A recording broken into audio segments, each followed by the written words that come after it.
Ladies and gentlemen, let's Gamer.com video. Let's discuss John Carmack's recent comments over Nvidia, shall we, and their patent lawsuit regarding Qualcomm and also, of course, Samsung. So, typically, many would agree that John Carmack has been pretty supportive of Nvidia. Now, John Carmack, of course, has worked with Nvidia for some time, both in gaming and technology, helping them, come up with ideas for their GPUs, and also, of course, discussing what's happening with game engines and so on and so forth. And of course, he's created games even harking back to the original Dooms and Quakes. But he has pointed out that he doesn't like what Nvidia are doing regarding their patent litigation, particularly publicly. He said, and I quote, "It disturbs me greatly that Nvidia reports on their patent litigations as if we're supposed to be cheering for them." And in fact, he said, "I want Nvidia to win the mobile market by virtue of their engineers, not their lawyers. Agree regarding Velocity Micro, WTF did they do?" I want to talk about this for a moment because I think patents and lawsuits are becoming a thing. Not that they've not been a thing for some time. Indeed, Samsung are suing Apple, then Apple sues Samsung, then someone sues LG, then LG sue, Bob down the road. And it's becoming just pretty part and parcel. And what's even weirder, of course, in all of this is that you'll get a company like Samsung who is sued or suing a company, but then they will actually go ahead and produce GPUs for that company. It's a bit weird. Like, for example, Apple are having their processors fabricated by Samsung. Well, at least that's what the reports are saying. But they're not exactly best buddies when it comes to legal and litigation. Anyway, the primary reason that this all came about is Nvidia say that they are basically having patents infringed on by these companies which they believe are vital. Their inventions are vital to modern computing, and these patents include our foundational invention. Wow, my brain was just not having that one. The GPU, which puts a single chip in all functions necessary to process graphics and light up the screen. Our inventions of programmable shading, which allows non-experts to program sophisticated graphics, unified shaders, and a bunch of other stuff. Anyway, it's a little weird because Nvidia are actually planning and claiming that these claims have been infringed upon the GPU. Now, the GPU isn't a new thing.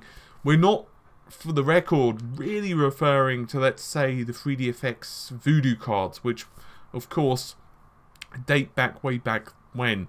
We're actually more talking about the GeForces, and for the later part, the more unified shading model. So previously, even back in the GeForce era, when GPUs started to be able to process geometry and actually help this stuff out, rather than leaving it all to the CPU, there were fixed function devices on the GPU. So you'd have certain areas for texture mapping, certain areas for geometry, and it wasn't really that efficient. Now GPUs are very different. Obviously, this is getting a little bit out the side of this particular video, so I don't want to go too much into it. But GPUs have evolved very rapidly in a very short space of time. I've mentioned a couple of times now that GPUs, in terms of the speed of their progress, in terms of raw performance, is actually, well, faster than CPUs, and it has been for some time, and this trend is not any different. Now, what's really weird is that if you consider this, the actual technology, the actual phrasing even, is pretty industry-wide. AMD have been using it and other manufacturers as well. And what's really weird is many would agree, obviously a lot of this is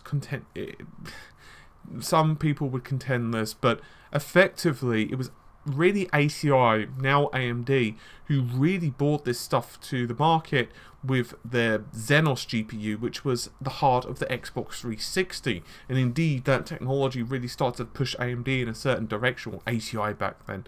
And they actually were granted unified shader patents, and this is back in 2005. So that was actually prior to Nvidia. Now, I'm not coming down on the side of a company, because frankly, I'm more in the mind of I like the technology. The problem is, if Nvidia think like this and people start to attribute this to Nvidia too much, it's not really good for the industry, because you don't want one company to control or to have a stranglehold on the market in the way that is, well, many would consider to be an industry standard. So one can make the assumption, I'm not going to speak for John here, I'm making the assumption that he is looking at things that Nvidia are just pretty much playing to the industry.